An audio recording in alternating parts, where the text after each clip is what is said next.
أعوذ بالله من الشيطان الرجيم. بسم الله الرحمن الرحيم. ما كان محمد أبا أحد من رجالكم ولكن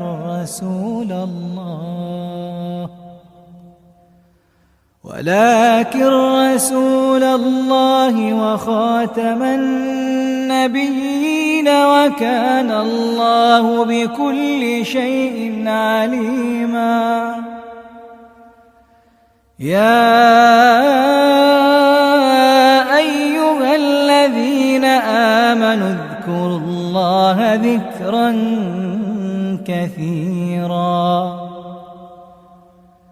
وسبحوه بكرة وأصيلا. هو الذي يصلي عليكم وملائكته ليخرجكم من الظلمات إلى النور وكان بالمؤمنين رحيما. تحيتهم يوم يلقونه سلام وأعد لهم أجرا كريما. يا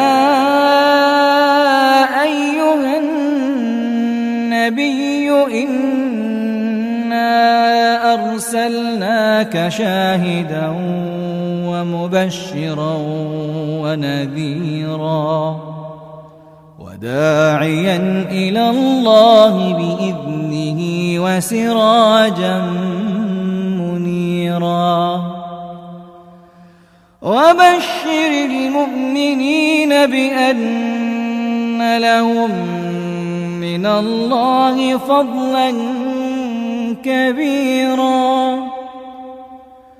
ولا تطع الكافرين والمنافقين ودع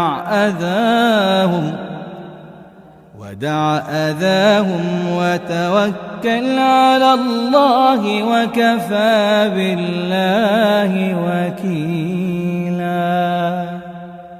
صدق الله العظيم.